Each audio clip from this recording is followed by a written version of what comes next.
Hey guys, it's Robin, RsIslandCrafts, and welcome to my craft room. This is my WiP It Wednesday video where I show you whatever I've been working on in the craft room this week. I've been enjoying starting with the knitting, and it kind of feels like nice to have the same type of routine and schedule every week, so here we go. I finished a dishcloth, and I did get this one blocked out a little bit. I'm still working on figuring out how to get them exactly square, but it's a dishcloth, and I think that is perfectly fine. If it's off by 1/4 of an inch, it is not that big of a deal. And really, it's just the fact that the corners tend to get a little rounded just because of the way it's knit. So I think that's pretty good. I have not cast on a new one yet because I just got this one off the needles this morning. I have updated the shop. There is 6 or 7 dishcloths listed there now. You guys wiped me out. You're really great about purchasing the dishcloths. It seems like everyone who's been getting them enjoys them. They're really fun. I like to knit them, as you can tell, and they're also good to use. Now, I know I'm terrible because I don't actually use these, but I found a microfiber cloth that I really like. But if you do like to hand knit cotton dishcloths, these work really well. I do like to use them for cleaning around the house and for washing the car. It's just not for me for dishes. But as I said, they're in the shop if anyone is interested. They make really great Christmas gifts, and if you tuck it in with a nice lovely bar of hand soap or a bottle of fancy dish soap or something like that, it makes a nice little tuck-in gift. I am cruising right along on my summer rain shawl. This time I am in the middle of a row because I got tired last night and decided to stop knitting on it. Here is where I was last week, and as you can see, I cruised right along this week. I was looking at how many rows there are in the entire shawl, and to get me to the last 60 or so rows where you do like the final decrease, if I do 2 or 3 rows a day, if I do 2 rows a day, I will get to that last bit at the end of September, which would probably put me into the middle of October to finish the whole thing. So I think that's pretty good, and if I can get some days where I can get 3 rows in, that's even better. I did time myself to see how long it took to do a row, and if I just sit there and do the entire row, nobody talks to me, nobody bothers me. Well, there's nobody here to talk to me, but if the animals don't bother me and I don't just kind of randomly sit there and watch TV or something, it takes me about 16 minutes to do an entire row.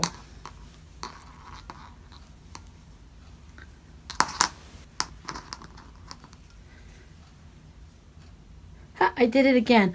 I did this the other day too. The needles, the stitches aren't super tight, so they slip out of these stitches so easily. It's very scary. Okay.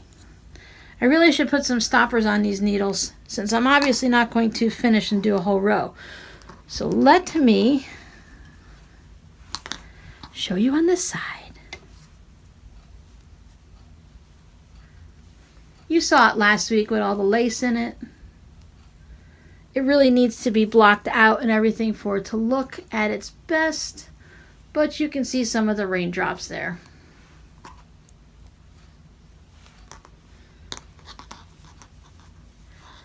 Going to go ahead and move my stitch marker.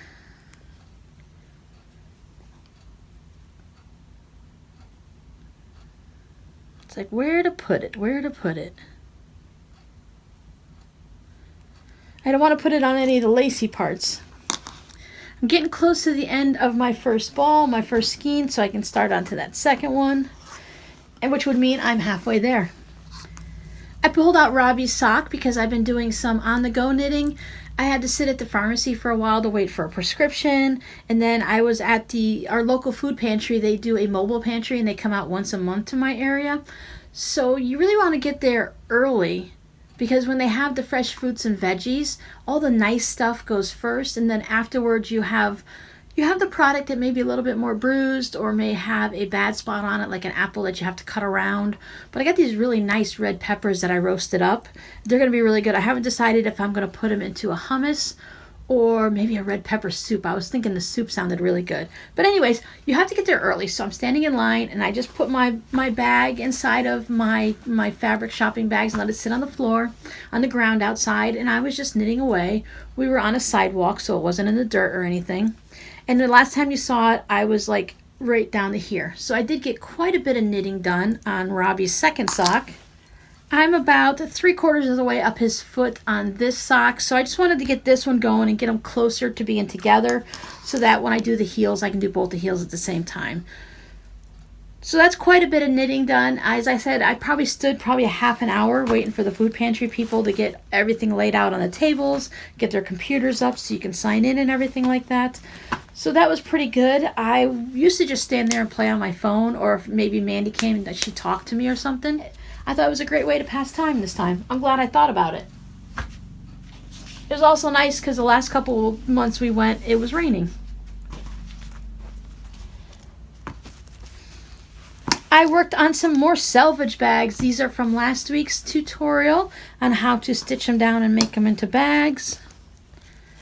They're all fully lined. These are the ones where I had the lining. I don't know why. I guess I was just too busy making the video to think, why don't you just cut more lining? So one of the linings is going side to side, and then this lining is going up and down, because I didn't realize that because of all the pinwheels with the way the predominant red color and stuff is, you'd actually notice the difference.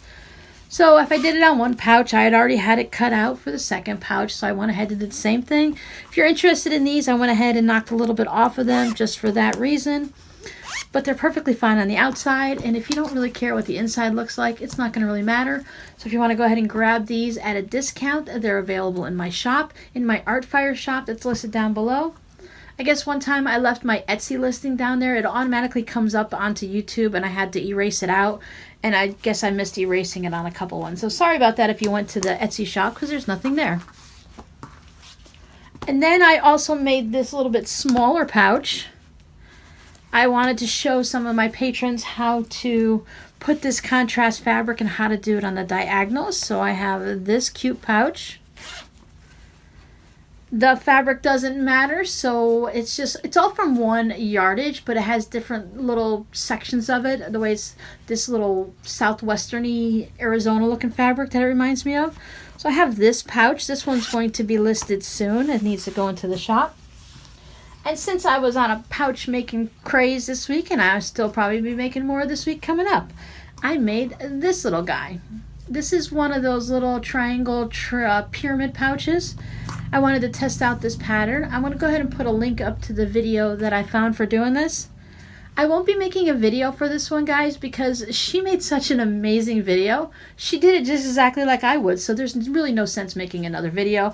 Unless you guys really want to hear me talk about it and do it, then yes, I will definitely make a video for you. But otherwise, there's one right up there in the iCard for you to check out. This is the size that you might want to like hang it from a backpack or something. Right now, I have this Moda twill tape that came on a fat quarter. I always save this stuff because it's sturdy and it says Moda and it has all the colors of the line on it, so why not save it? It's fully lined. There are no exposed seams. It's done the way we usually do it, where we just pull it through the lining and stitch that together. I still want to play with this a little bit.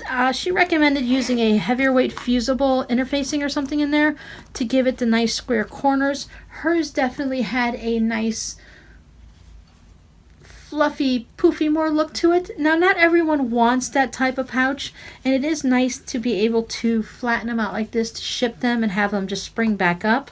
I might try some with a little heavier fusible, a little bit heavier interfacing in it. When your mouth is going faster than your brain or vice versa, it's hard to get them to work together. I also wanted to make some that are quilted. I actually forgot this project. As I was saying goodbye to you all, I had to redo that end and then come back and show you this so I could pop it into the middle somewhere.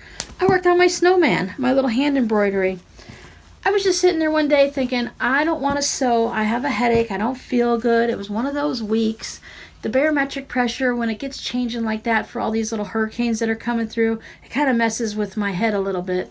I thought, well, I don't want to knit and I don't want to sew. What can I do? I know what I can do. I'm going to pull my snowman back out.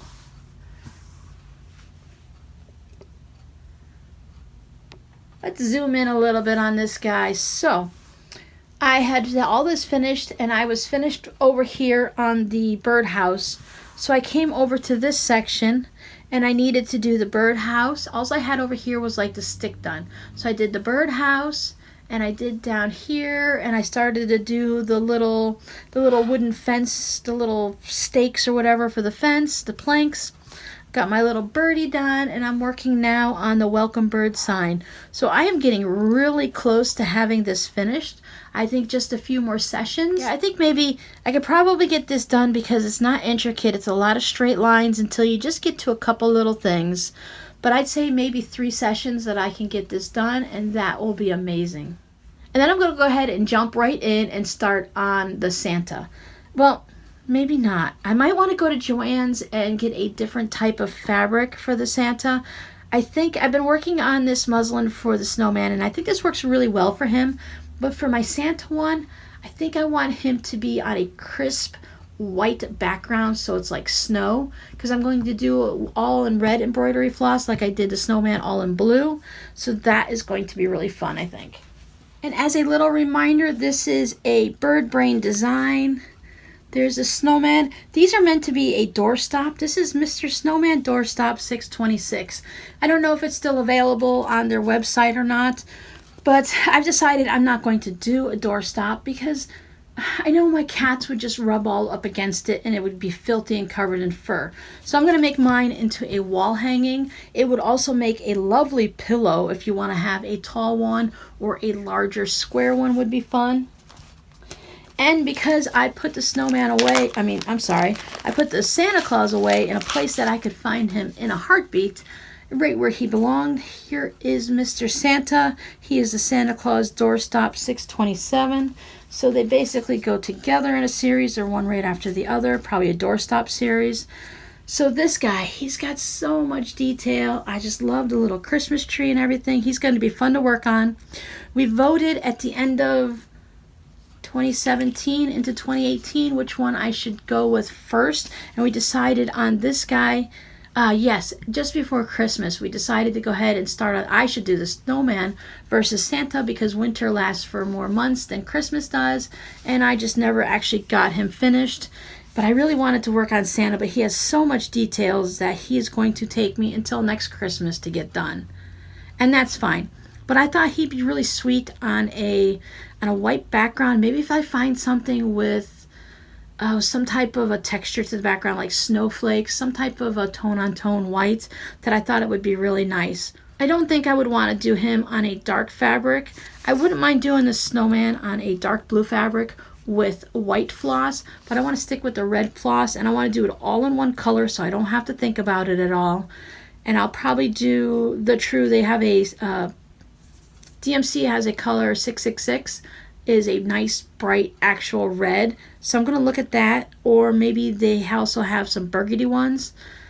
It would be nice to do a variegated one as it changes, but a lot of times the DMC variegated are such long stretches and it goes to such a almost white color that that's not what I would like. But if they have something that stays to a dark to a medium to a slightly less medium, if you know what I mean, color, I wouldn't mind doing that. But I think I'm just going to stick with a nice red, a bright red or brick red, and I want to go and pick up a white fabric for this, and I think that would be great.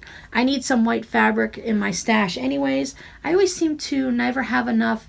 I have a lot of fun fabrics, have you seen, the novelty fabrics and stuff, but I never seem to have enough tone-on-tone and background fabrics, because it does take a lot to do a quilt versus having a variety of other novelty and solids and stuff like that. And I prefer the grunge and the tone-on tones. So I need to have a nice something for the inside of my pouches so that I don't have to put another novelty fabric in it, so the pouches are always nice and bright on the inside.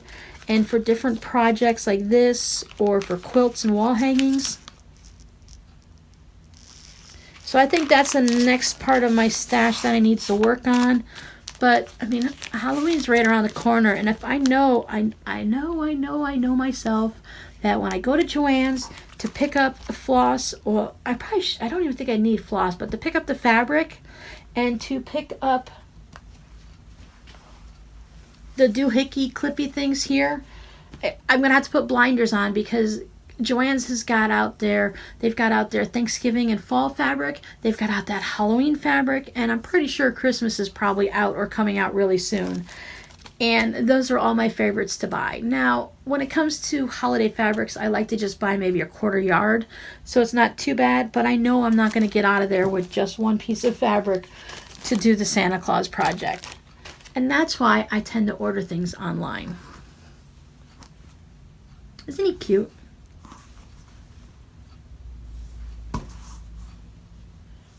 So on that, now that shows everything that I've done this week, but I wanted to show you what I cut out and I haven't sewn yet.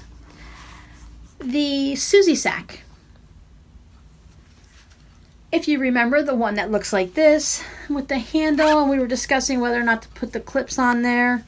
And this had the Harvest Moon inside. So my friend saw the Harvest Moon fabric and she really liked it. So she wanted me to make her a pouch. She wanted a light color on the inside. And I was like, does she mean a light color like cream? Or does she mean a light color? I don't know. When it comes to making for someone else, I'm always so full of questions. And I hate to be that annoying bag maker that asks you a million things. But if you're purchasing something from me, I want you to have what you want, right? So I cut out 2. I thought since this has the yellow Harvest Moon that this yellow would be fun in there, but maybe that's too bright for my friend. So then I also grabbed some of this muslin that I had and I made I cut out a second one. And I'm going to make one with the yellow and one with the muslin, and I think I have it set up that some of this yellow will be on the outside, but for the muslin one, I have it set up that you will only see this fabric on the outside. So depending on how bright you want it, that's what it comes down to, is because whatever you put on the inside, you put up here for your binding and the handle. Now this yellow might just be a little bit too crazy. So I wanted to give her options. So whatever she doesn't choose, if anyone's interested, you guys can pick it up in the shop. And if anyone ever has a request, I love doing requests. Just, be prepared for a couple extra questions to make sure you're going to get what you want. And then for this pyramid pouch, or the triangle pouch, however you want to look at it, I did cut some extra ones out. I've got some fun paw prints. I wanted a little Halloween. And then I had just a little bit of this puppy fabric. I didn't have very much, so I thought, it would be fun to do this. And then I put the paw prints on the inside. And then in my head, this brown would be like, well, he's got a blue collar, but I was thinking the brown went good with the dog and the inside, so that'd be nice, like having a brown collar. Then I thought it'd be fun to try it in a larger size. Now this one, I do have some of that lightweight fusible interfacing on it, but based on how this pouch came out, which is fine for this size, I think I wanted a little sturdier for this one. I might try quilting this size to see how that works. And then I have this crazy cat fabric on the inside with a blue nylon zipper to go with it.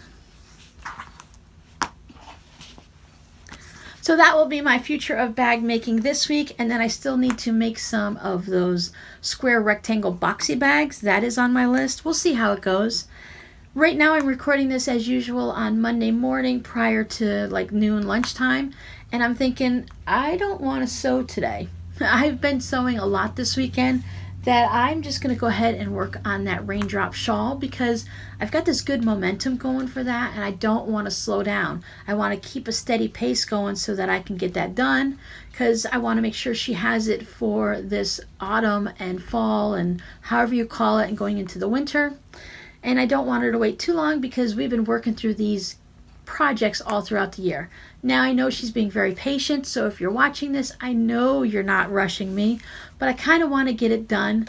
And I'm also kind of for a selfish reason, as I have a few other projects that I'd like to cast on too. And I want to make sure I get my obligation knitting done, or the knitting I'm doing for gifts or friends, before I start to just tinker around and have fun. So you can call me the bag lady for this week again, and probably for the next week coming. I know a few of you have been getting quite a few projects done this past week or getting a good movement on the rest. And in case you're looking for an extra project, I have one more that I'm going to be starting up soon. So for any of you that hang out with me over with Margaret Lewin on Sunday, she does a live stream on YouTube. I'm going to go ahead and put a link up there to her actual YouTube page if I can, and if not, just to last week's live stream so that you can go and see. Maybe you want to come over and hang out and chat with us. But she does different swaps throughout the year, and she also does block of the months. Now, I was contacted over the weekend that for their upcoming block of the month, I believe the fabrics for the kit are being sent out in October. I'm not sure if we're starting in October or we might be starting the first blocks in November to make sure everyone gets their kits first. Because you know, with international shipping, you never know when anyone's going to get it. Even here in the US, they all come at different days. But they've so generously donated one of the kits to this channel here, to my channel. So I'm going to be able to make the block of the month right along with them using their fabric. But I wanted to let you guys know today and put a link up to there. And I'm going to put a link to Margaret's shop down below. And I believe it's Miss Makers. There'll be a link down in the description. I believe it's Miss Makers. And it's a name from her childhood and stuff. But she has an online quilt shop where she sells some things.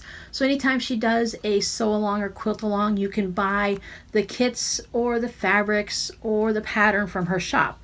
But all of this rambling to say, if you're interested in doing a block of the month and stitching along with me, the kits have gone up for sale just this past Monday. So 2 days ago. Today's Wednesday. So as I'm recording this, they are going up live now. There is a limited number. There's less than 30 kits available. I believe it started out as 28. So if I've already gotten one, which isn't that awesome?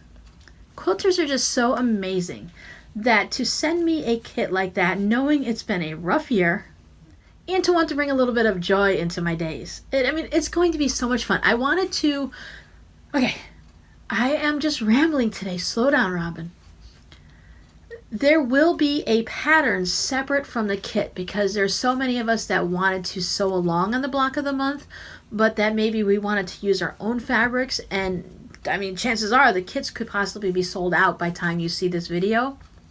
So Margaret's going to have the pattern for sale, but she says it's probably going to take a little bit longer to get that because it has to be tech edited and all of it put together, where when we're doing the block of the month, she only has to do it 1 month at a time. But since so many of us wanted to sew along with her, that she is going to do the pattern. It will be for sale separately. So you might want to bookmark that site and just keep coming back. As soon as I find out it's up, I'll either put a post up in my community tab, which actually that would be a great idea. Maybe I'll do that today. So anyone who's interested in sewing along will have the opportunity to pick up a kit if they want. And then otherwise you guys can wait till the pattern comes along and then just sew with your own fabrics. I am going to be doing the blocks as much as I can. I need to figure out my setup, but I'm going to be stitching along right here. I'm going to have videos to go with it. I'd love to be able to figure out a way to have it set up that I can do live videos so that you can see me and we can talk and I can stitch it at the same time. And if I can't do a live, then we'll just go ahead and I'll do a pre-recorded. And maybe we can do that thing where they do the premiere. So while you're watching the video on YouTube, you can actually chat live with me down below. And that would be a good alternative if I can't get a live stream going. So one way or the other, we will be able to chat live with what's going on with the blocks. I will be stitching them every month with you. I'm going to do a big unboxing when the fabric comes in next month. So we're going to make a whole big party out of it. I think we're doing 2 blocks a month. So maybe this is a 6-month block of the month. And I think doing 2 blocks a month, even with all the other stuff I've obligated myself to do personally or for the shop or whatever, I think throwing in 2 more blocks would be great. And for those of you guys that have been missing the Talk to Me Tuesday, that extra 3rd video a week, when I do this, you're going to either see 2 extra ones a month or I'll do both blocks in one video. We'll see how it goes. It might be nice to just have 1 long marathon or 2 individual ones. I have to see how long it takes me to make the blocks and then I'll make that decision. But check out what you need to up at the iCard for the different videos and to find Margaret's, and check down below in the description box to find Margaret's shop. And as always, leave me a comment down below and let me know what you're accomplishing. I love seeing what everyone's doing. I need to put up a video soon on how to join Flickr so that we can start showing photos over there. We can start sharing them. Flickr, as I've been told, is back open now, so if you want to try to go over there, once again, I'll put a link down there. It's like a message board. It's a photo storage site with a separate area on the side where you can do like Facebook groups, where we can all talk and chat and show pictures, but it's not on Facebook. A lot of us have been, I know many of you love Facebook, and many of you may be like me and you've been kind of cutting back and stepping away from Facebook as much. Flickr is not run by Facebook, who runs Instagram. It's not by any of those big groups like that. It's just an individual company that is, hopefully, it's not just for crafters. They have other people, anyone who's involved with doing special types of photographs. So if they like to take photos and share it, you see different ones. I love seeing all the different ones for the animals. It's always exciting to see there's so many talented photographers out there. They get pictures of birds in flight with like the water dripping down off their feet from when they come out of a lake or a river or something like that. It's crazy. But look for that coming up soon. We'll do a tutorial on how to use Flickr, and we'll walk through that as best as I can. I think it's a wonderful site for us to be able to share our photographs and to chat back and forth. So when it comes time for like WiP It Wednesdays, we can have a WiP It Wednesday thread where all you have to do is you go to Flickr, you go right there, and you can show your photographs of what you're working on each week. And that way we can all ooh and ah instead of just me seeing them and saying how awesome they are. Because you guys are awesome. So I've stumbled over my words enough this week. I think that is going to be it for me. If I remember anything else, I'll either pop it in, put it in the community tab, or I will just save it till next week. So if you've made it this far with all my ramblings and tripping over all my own words, and it's just been one of those days, right? We all have them. I hope you guys are getting a lot accomplished, and I'll see you guys next week. Bye.